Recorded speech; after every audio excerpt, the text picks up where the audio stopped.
En estos momentos nos encontramos con el asambleísta por parte de ADN, Andrés Castillo. Él es vicepresidente de la Comisión de Soberanía y Seguridad. El tema donde hablaremos será la aprobación de la ley de penitenciaria. ¿Cuáles son sus ejes y cómo se aplica? Bienvenido, muy buenos días, Andrés.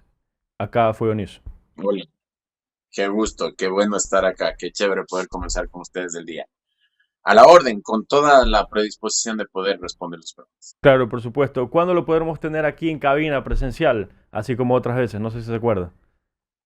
Sí, claro, chuta. Bueno, cuando vuelva a reunirse en la asamblea o si es que yo viajo, les aviso con tiempo y ahí me va a dar mucho gusto poder De estar una, ahí. cuando sesiona acá en Guayaquil. Pero justamente hablemos del tema de la ley aprobada, de la ley penitenciaria, que obviamente sobre el trabajo obligatorio. Quisiera preguntarle cómo garantiza la ley que habrá suficiente oferta laboral interna para todos los privados de la libertad, cómo se concentrará todo este trabajo considerando el hacinamiento actual que esto estábamos hablando con los panelistas sobre el hacinamiento actual que mantiene el sistema carcelario del Ecuador. Bueno, como dicen en mi tierra, el sistema penitenciario es todo un rebulicio. Y un rebulicio inclusive en la organización física, porque ahora en el Ecuador a los delincuentes se les ubica en las cárceles en función de la banda a la que pertenecen. Pabellón uno los choneros, pabellón 2 los chonequiles, pabellón 3 los águilas, pabellón 4 los demás allá. Lo que hemos puesto primero, antes de iniciar las actividades de trabajo y producción, es que se haga una reorganización de los delincuentes en función de máxima, mediana y mínima peligrosidad. Eso nos permitirá tener un control diferenciado de ellos y nos permitirá implementar la política de trabajo y producción en función de la peligrosidad que ellos tienen, porque recordarán ustedes allá en Guayaquil mismo cómo se dio aquel amotinamiento espantoso en donde con la misma moladora del taller de carpintería le volaron la cabeza a sus compañeros, algunos de los delincuentes, y jugaban fútbol con la cabeza de esos en las canchas de los centros de detención o de privación de la libertad. Entonces nosotros hemos puesto un plazo de 36 meses, es decir, 3 años, para que el SNAI vaya implementando la política de trabajo y producción, pero previo a esto habrá que reorganizar. Y dentro de esa reorganización también habrá que buscar los mecanismos para que los delincuentes extranjeros, que son una importante porción de quienes están ocupando los espacios en las cárceles, puedan retornar a sus países, es decir, se pueda devolver a esos delincuentes para que vayan a sus países a pagar las condenas. Ahí hay al menos dos políticas públicas previas antes de iniciar con el tema del trabajo. Asambleísta, buenos días. ¿Cómo va a funcionar o cómo se prevé que funcione este modelo de trabajo dentro de las cárceles? ¿Va a ser, digamos que empresas privadas van a poder contratar la fuerza laboral y el producto de los privados de libertad dentro de estos talleres penitenciarios? ¿O es que acaso van a realizar, digamos, trabajos de obra pública y van a retornar? ¿Va a ser siempre dentro del centro penitenciario? ¿Cómo se prevé más o menos que funcione este sistema para que realmente sea sostenible y productivo y no represente más gasto público, que es lo que precisamente se quiere evitar? Va a ser dentro de las cárceles, va a ser en el marco de que se entienda que los privados de la libertad están suspendidos en varios de sus derechos, porque ya escuchaba el otro día al típico Contreras que salía a decir que si es que van a trabajar, habrá que reconocerles el IES. Bueno, entonces habrá que reconocerles también un momento de vacaciones y habrá que mandarles a la playa. Es decir, el trabajo dentro de las cárceles no se implementa simplemente por el trabajo, no. El trabajo es para cumplir aquella disposición constitucional que dice que el sistema penitenciario tiene que ser rehabilitador. Entonces, la propuesta inicial, más allá de que el SNAI será el que tenga que desarrollar el proyecto, consiste en que las actividades sean productivas. Es decir, a partir de la capacitación que se le puede dar por intermedio del SECAP, por ejemplo, los privados de la libertad podrán abrazar actividades que les permitan, cuando salgan de la cárcel, im, eh, emprender autónomamente. Se me ocurre, por ejemplo, que pueda haber un gran taller de metalmecánica y carpintería, en donde los presos en el Ecuador hagan las bancas de los colegios fiscales o de los colegios públicos para que el Ministerio de Educación no tenga que comprar por fuera, sino que les compre a ellos trabajen todo el tiempo, haya suficiente oferta, haya suficientes espacios donde vender y por supuesto esos recursos no solamente que se ahorra el Ministerio de Educación a la hora de comprar con alguien que siempre va a querer utilidad, sino que al mismo tiempo hacemos que el SNAI y el Ministerio del Interior se ahorre en cuanto a la manutención de los presos porque ellos estarían generando sus propios recursos. Un taller de corte y confección para que desde las cárceles salgan los uniformes para los colegios públicos y privados o salgan los uniformes para las instituciones del sistema público de trabajo. Ese un segundo ejemplo. Talleres de peluquería, talleres de sastrería. ¿Por qué no hacer que los mismos delincuentes sean los encargados de arreglar los centros de detención que ahora están muchos de ellos extremadamente tugurizados? Carpintería, albañilería, plomería, pintura de casas, podría ser otro de los artes o oficios que ellos pueden aprender y que le pueden ahorrar al Estado para que no tengan que contratar una empresa que sea la que pinte, la que arregle tuberías, cañerías, etcétera. Ahí le he dado 3 actividades que podrían ser plenamente aplicables, pero vuelvo y repito, esto será en el marco de una reorganización previa de los presos. ¿Y qué opinión le merece vender en el mercado a empresas privadas o a particulares la fuerza de trabajo de, de los privados de libertad? ¿Lo ve viable? Es que ahí le veo un poco complicado, porque claro, las empresas privadas, a menos de que se haga una suerte de maquila, por ejemplo, y que dentro de las cárceles haya una maquiladora sobre un producto en específico, pero de ahí tener que sacar a los presos, movilizarles a donde van a trabajar, eso todos los días, con resguardo militar o con resguardo policial, no con resguardo de los agentes de control penitenciario, se haría un incremento de gasto público importante y nos metemos en un lío, es decir, es un problema fuerte y vuelvo y repito, ahí habrá que reconocerle los beneficios de ley, 13º, 14º, navidades, vacaciones, todo, y nosotros no queremos, vuelvo y repito, el trabajo por el trabajo, sino el trabajo por la rehabilitación. De Y si acuerdo. es que cuando ya salen los presos, es muy difícil que ellos puedan conseguir trabajo, mucho menos mientras están cumpliendo una condena, eso es bien, bien difícil ya en la práctica. Despejada la inquietud. Muchas gracias. A Asambleísta usted. Andrés Castillo y Jean-Pierre Guerrero de Fuego News les saluda. Yo tengo una pregunta muy importante y me quería sumergir justamente en cuáles son los 3 ejes centrales de esta nueva ley que se aprobó hace muy poco y qué cambio en términos de control interno, inteligencia penitenciario y separación de presos se prevé con esta ley. Perfecto, ahí ya hemos hablado de uno importantísimo que es el asunto del trabajo. Ese ya lo he detallado, ese es uno de los ejes. El segundo eje es el de entender que el sistema penitenciario requiere de controles, requiere de una carrera penitenciaria, requiere de que los guías penitenciarios puedan tener promoción, capacitación, información, armamento para que se puedan defender. Porque no puede ser que dentro de las cárceles los criminales tienen machetes, cuchillos, puñales, pistolas, fusiles, todo lo que se les puede ocurrir, y los guías penitenciarios con un pito y un tolete. Es decir, eso no puede continuar en el país. Ellos deben tener todo lo necesario para poderse defender y mantener el orden dentro de los centros de privación. Y al mismo tiempo que ellos puedan crecer dentro de su actividad.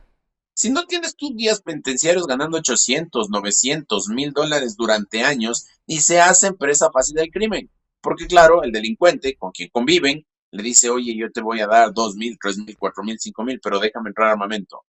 Te voy a dar 1,000, 2,000, 3,000, 4,000, pero déjame entrar unas chicas este fin de semana para que haya una fiesta. O déjame entrar droga, o déjame entrar celulares. Y eso hace que el sistema se vaya contaminando y esto se convierte en un círculo vicioso.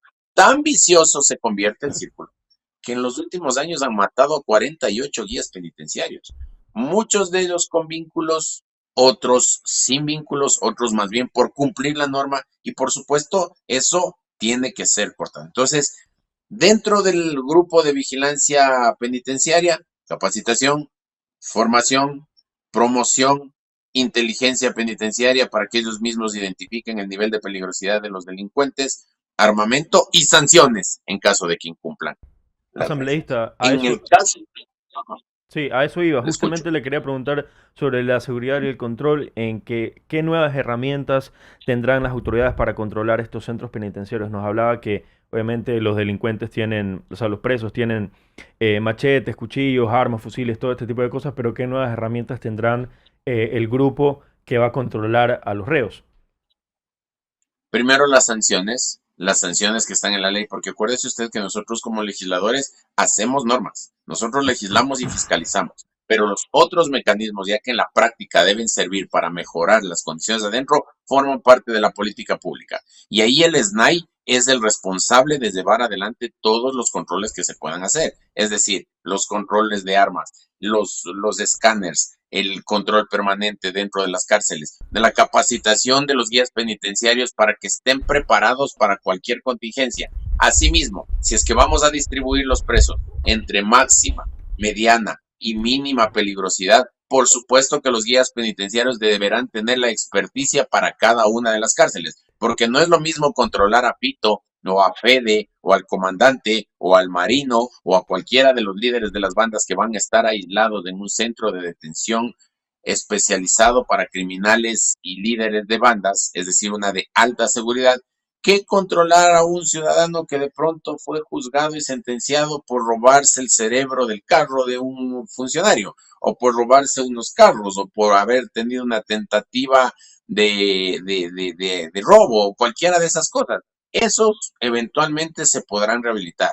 Esos deberán tener un tratamiento distinto. Pero ahora como están mezclados todo con todo, tenemos a líderes de las bandas con mandos medios, con personas que han infringido la norma de tránsito y con padres de familia que no han pagado pensión de alimentos. Cuando haya una correcta distribución, por supuesto que será bastante más fácil emprender en políticas de control, porque sabrán que todos los que están en ese centro son de alta peligrosidad. Eso tendrán que salir poco, a coger solcito 1 o 2 horas diarias y el resto adentro. Los demás, los de mediana peligrosidad, podrán realizar alguna actividad dentro de su propia lógica, y los de mínima peligrosidad, por supuesto que no nos vamos a empapar de una dosis de confianza o de exceso de confianza, pero será otro el tratamiento y por supuesto mejorarán las condiciones ya cuando estén todos distribuidos de mejor manera.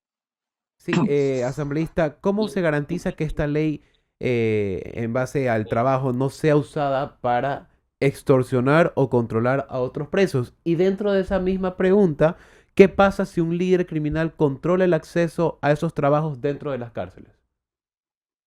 Es que no lo van a poder hacer porque no van a estar con los demás. Es decir, uno de los criterios de distribución es que se habrá que dividir a los privados de la libertad entre presos y reclusos. ¿Cuál es la diferencia? No es semántica ni de palabra, no es sinónimo lo uno del otro. Si bien es cierto, los dos son privados de la libertad, los presos son los que han cometido delitos menores, de menor alarma social, que tienen menos sanción.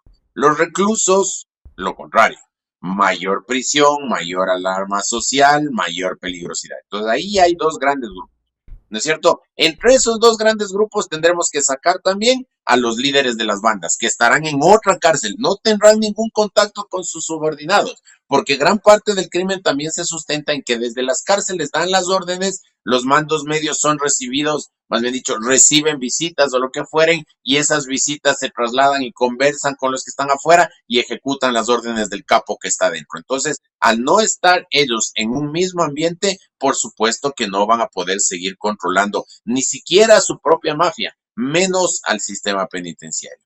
Y lo otro, amigo querido, yo siempre pongo este ejemplo que es el más didáctico, no el más feliz, no el más inteligente, pero sí el más didáctico. La ley de tránsito en el Ecuador dice que está prohibido manejar vehículos borracho. ¿Cuántos borrachos se cogen los fines de semana? Cientos. Entonces, uno hace la ley con el afán de que se cumpla, pero quien tiene que cumplir son las personas. Ahora hay sanciones fuertes para los que la incumplen, sí, pero no podemos nosotros decir que vamos a garantizar que el sistema penitenciario se va a convertir como el sistema de Finlandia, ni vamos a decir que con esto va a cambiar definitivamente el sistema penitenciario. Mejorará, sí, pero está dentro de un ambiente de gente que ha cometido crímenes, que ha matado gente, que ha secuestrado personas, que ha vacunado negocios, que trafica droga. Entonces, si entre las personas honestas que deciden infringir la ley y se pegan un trago el fin de semana, es difícil hacer cumplir la ley. No se diga con estos otros que ya no tienen nada que perder. En todo caso, nosotros hemos hecho los mejores esfuerzos para que la norma sea clara, sea precisa y les dé instrumentos para que puedan actuar quienes tienen que actuar en ese sentido. Asambleísta, desviándome un poco del tema de la ley penitenciaria, usted forma parte de la Comisión de Soberanía y Seguridad, entiendo, y ahora pues Ecuador está reuniéndose con una delegación de Colombia en Lima sobre este impasse con el gobierno colombiano, el aumento de aranceles, las tensiones comerciales, la famosísima bomba que Petro se le ocurrió. ¿Hasta cuándo vamos a seguir con estas tensiones en escalada? ¿Qué prevé usted pueda ocurrir luego de este encuentro en Lima? El génesis de esta discusión es justamente la falta de atención que el gobierno Petro tiene en materia de seguridad.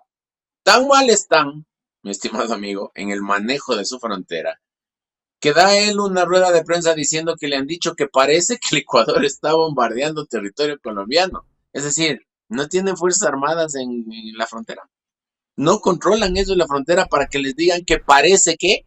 Es decir, eso es una muestra clara de que en Colombia existen serios problemas de control de la mafia y del narcotráfico. Se ha incrementado por 3 se ha multiplicado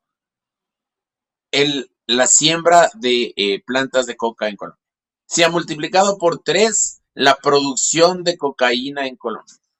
Hay un sinnúmero de pasos clandestinos, trochas por donde pasa la droga y por donde pasa el contrabando. Hay que entender que en el Ecuador, al tener una moneda fuerte, le da ciertas ventajas comparativas, pero al mismo tiempo ciertas desventajas con respecto a Colombia, que puede devaluar su moneda. Entonces, mientras no exista la voluntad del gobierno del presidente Petro para ayudar a controlar su frontera, nosotros cuidamos la nuestra, usted cuide la suya. No sea amigo de la mafia, no le dé la mano a los delincuentes para que sigan traficando, porque de eso depende la vida de los ecuatorianos. Y nosotros vamos a precautelar siempre la vida de nuestros ciudadanos. Por supuesto que no es la medida más feliz, por supuesto que trae inconformidades y un poco de resquemor entre quienes tienen relaciones comerciales entre Ecuador y Colombia. Pero lo primero que nosotros vamos a garantizar es la seguridad, porque con seguridad hay inversión, con seguridad hay trabajo, Pero con seguridad hay producción. ¿cuál es el vínculo que el gobierno afirma existe entre la tasa de seguridad del 50% y el aumento de la seguridad? ¿Es acaso esto una medida recaudatoria para reforzar la frontera? ¿Es que en ese comercio bilateral que existe pasa la droga? ¿No empeora esto por el tema del contrabando, la situación de la seguridad? Y en última instancia, más allá de el problema que Colombia tiene, los ecuatorianos demandan un levantamiento de esta medida. Digamos, que se está impulsando desde la Asamblea y qué podemos esperar de este encuentro bilateral que está ocurriendo en Perú? ¿O es desesperanzador? La balanza comercial ha mejorado con Colombia, por primera vez es positiva. En ciertos sectores como el sector farmacéutico ha mejorado notablemente porque ahora los fármacos en el Ecuador están siendo mejor demandados y hay mucho más trabajo. Pero más allá de eso, yo espero, sinceramente, por la amistad que siempre se ha tenido con Colombia, somos pueblos hermanos, yo espero que ahora en Lima se limen las asperezas, se lleguen a acuerdos, se controle la frontera y se recuperen las relaciones comerciales con Colombia como han venido siendo todo el tiempo. Pero ahora mismo esa es una medida del gobierno nacional y yo, por supuesto, como asambleísta, oficialista, la respaldo. Creo que tiene que terminar lo más pronto posible por el bien de los dos países, pero definitivamente debemos tomar medidas en contra del crimen y si es que esto tiene que ser a partir de las aranceles que se ponen a los productos para que exista la presión suficiente y el gobierno de Colombia se preocupe de su frontera, pues hay que hacerlo. Espero que termine pronto y se lo digo con absoluta sinceridad. Gracias. Asambleísta, para ir ya finalizando, ¿cómo avanza la ley de eutanasia en Ecuador? Bueno, ayer hubo el primer debate, por supuesto que hay puntos encontrados, por supuesto que hay quienes creen que esto atenta a aquel principio que dice la Constitución que el Ecuador defiende la vida desde la concepción hasta la muerte natural. Cada cual tiene su posición, es una discusión muy humana, muy sensible, que pone en debate ciertas consideraciones de carácter ético, de carácter moral, pero por supuesto que el Estado tendrá que buscar la mejor salida. Cuando cada vez las enfermedades raras van avanzando, por supuesto que el Estado tiene que dar respuestas, pero no puede dejar esto abierto a que sea en cualquier momento, por quien sea, porque claro, esto se puede descontrolar. Se ha puesto algunos requisitos, algunas consideraciones, y como digo, recién fue el primer debate. Ayer seguramente habrá un segundo debate más adelante, se seguirá reforzando la ley y lo que se hará es buscar el mejor mecanismo para que el respeto a la vida siga latente, y ese respeto a la vida tiene que ir de la mano también con la dignidad de las personas para vivir y morir. Y en ese primer debate, ¿todos están de acuerdo con esta ley o hay algunos que No, votarán que no? hay discusiones de todo y por primera vez yo logro identificar que es una discusión más allá de la posición política o de la posición ideológica de partido, digamos. Es decir, por primera vez yo no veo una discusión entre el correísmo y ADN. No es una posición así. Es una posición ya bastante más humana, más personal. Cada uno tiene su punto de vista. No es ideológica, no es confrontativa, más bien es una discusión de posiciones frente a la filosofía de vida que cada uno tiene, a los principios particulares de cada uno. Eso es lo que yo logré percibir en la discusión de ayer, y seguramente esto se irá incrementando, porque claro, cuando hay un primer debate, como que no se levanta tanto polvo, pero cuando ya se acerca la votación para que cualquier decisión sea ley de la República, sin duda esto crecerá. Y por supuesto, cada sector, los que están a favor y los que están en contra, harán presiones. Nosotros desde la Asamblea lo que haremos es trabajar desde la lógica de lo público para que salga una ley lo mejor posible que garantice, como vuelvo y repito, la vida y la dignidad de las personas. Asambleísta, considerando la proximidad de las elecciones seccionales, ¿ha tomado ya una decisión respecto a una posible candidatura a la alcaldía? Yo sí, quien no ha tomado decisiones, ni mi familia, ni mi partido, ni mis electores. Así que hay que primero avanzar por ahí y ya tomaremos la decisión. La decisión mía será al final. Claro que uno quiere, claro que a uno le interesa, claro que me gustaría servir a mi ciudad, pero uno no puede tomar una decisión sin saber si en la piscina hay agua o no hay agua. Uno no se puede lanzar sin ver primero lo que sucede. Así es que todavía hay un poquito de tiempo, cada vez es más escaso, pero yo soy un tipo profundamente disciplinado. Acataré la decisión del partido, acataré la decisión de mi familia, y si es que las condiciones dan, pues pelearemos como se tiene que pelear. Si no, yo seguiré sirviendo al pueblo ecuatoriano desde la Asamblea Nacional sin ningún inconveniente. A mí no me quita el sueño, ni me aloca, ni me ataranta, como dice mi comunicadora, ningún tipo de decisión en torno a eso.